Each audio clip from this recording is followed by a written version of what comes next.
मैं मुकेश कुमार शर्मा भगवती शिक्षक प्रशिक्षण महाविद्यालय गंगापुर सिटी के ई प्लेटफॉर्म पर आप सभी का स्वागत करता हूँ। आज कक्षा डीएलएड प्रथम वर्ष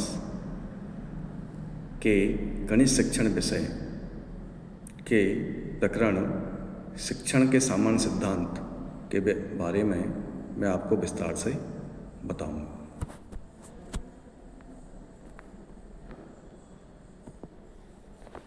शिक्षण के सामान्य सिद्धांत इस प्रकार है। नंबर 1, क्रियाशीलता का सिद्धांत। जैसा कि नाम से ही पता चल रहा है, क्रियाशीलता फिजिकल एक्टिविटी। क्रियाशीलता बालक में शारीरिक और मानसिक क्रियाशीलता अधिक पाई जाती है। बच्चे जन्म के बाद से ही मानसिक रूप से और शारीरिक रूप से क्रियाशील होते हैं। क्रियाशीलता के सिद्धांत को प्रमुखता देने के कारण उनकी शिक्षण विधियों जैसे प्रोजेक्ट है, मॉन्टेसरी है, किंडरगार्टन है आदि का प्रचलन हुआ। रायबर्न इस सिद्धांत को सर्वाधिक महत्वपूर्ण स्थान देता है।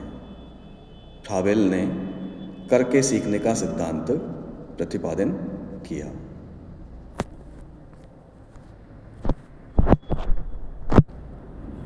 नंबर 2, प्रेरणा का सिद्धांत। इस सिद्धांत का अर्थ यह है कि यदि बालक को किसी कार्य को सीखने के लिए प्रेरित किया जाता है तो सीखने का काम आसान हो जाता है। इसीलिए तो आजकल मोटिवेशन क्लास लगती है। कारण बच्चों को मोटिवेट करने के लिए, उसको प्रेरित करने के लिए जब हम मोटिवेट क्लास लगाते हैं अथवा बच्चों को प्रेरणा देते हैं तो किसी भी टॉपिक को याद करने से पूर्व उसको प्रेरित करने से बालक उसको अच्छी प्रकार से सीख पाता है। सीखने का काम आसान हो जाता है जब अध्यापक बालकों में सीखने के लिए प्रेरणा भर देता है तो बालकों की उस पाठ के प्रति रुचि स्वतः ही बढ़ जाती है। वह पाठ लंबे समय तक याद रहता है। इसलिए प्रेरणा का सिद्धांत इस बात पर बल देता है कि किसी भी टॉपिक को पढ़ाने से पूर्व उस टॉपिक से संबंधित विषय वस्तु के बारे में बच्चों को प्रेरित किया जाए।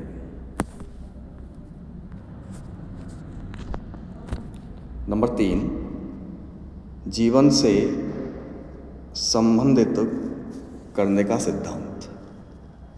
इस सिद्धांत से आशय यह है कि जो कुछ भी पढ़ाया जाए उसे जीवन से संबंधित करके पढ़ाया जाए। बालक प्रतिदिन नया अनुभव प्राप्त करता है। जीवन से संबंधित करने का मतलब है उसको जीवन में उतारना, अर्थात जो भी हमें प्रेरणा मिलती है, जहाँ से भी हमें कुछ सीखने का मौका मिलता है उसको हम अपने जीवन से संबंधित करें, अर्थात उसको अपने जीवन में प्रेरणा के स्वरूप उसको हम जीवन में उतारें। प्रेरणा का सिद्धांत, जीवन से संबंधित करने का सिद्धांत इसी बात पर बल देता है। नंबर 4, रुचि का सिद्धांत। इस सिद्धांत से आशय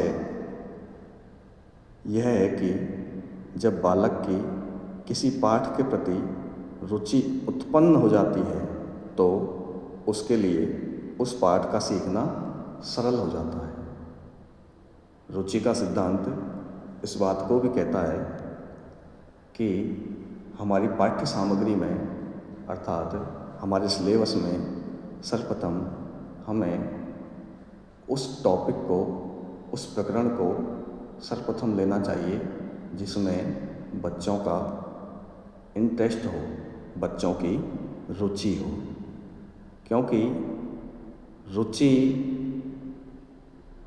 उत्पन्न होने पर ही उस बालक के लिए उस पाठ को याद करना और भी आसान और सीखना सरल हो जाता है।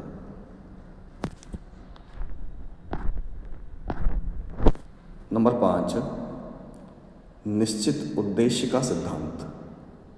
प्रत्येक पाठ का एक निश्चित उद्देश्य होता है।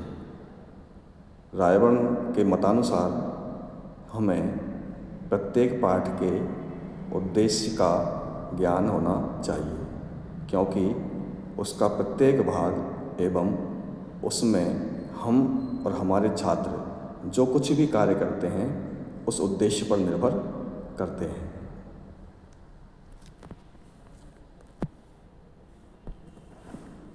नंबर 6, चयन का सिद्धांत।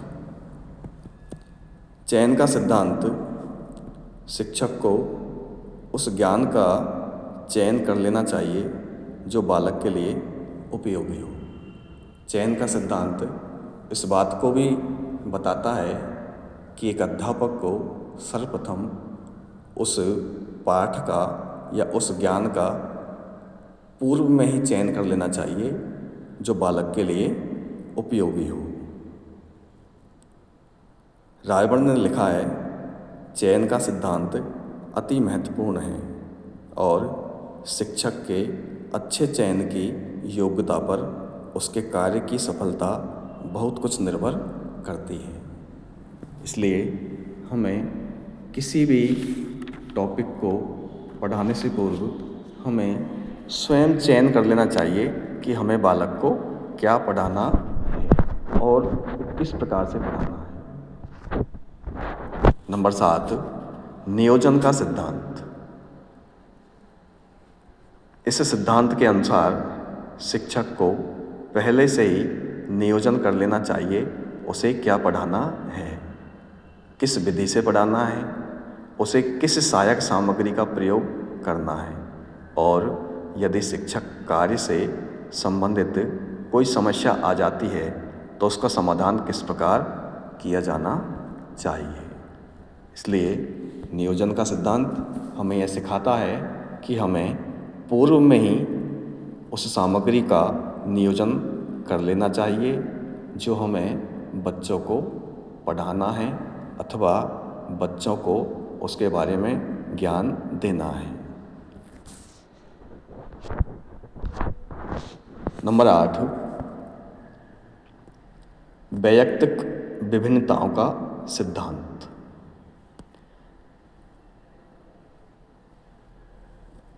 वैयक्तिक विभिन्नताओं का सिद्धांत सभी बालक बुद्धि, योग्यता, क्षमता और अभिरुचि में समान नहीं होते हैं।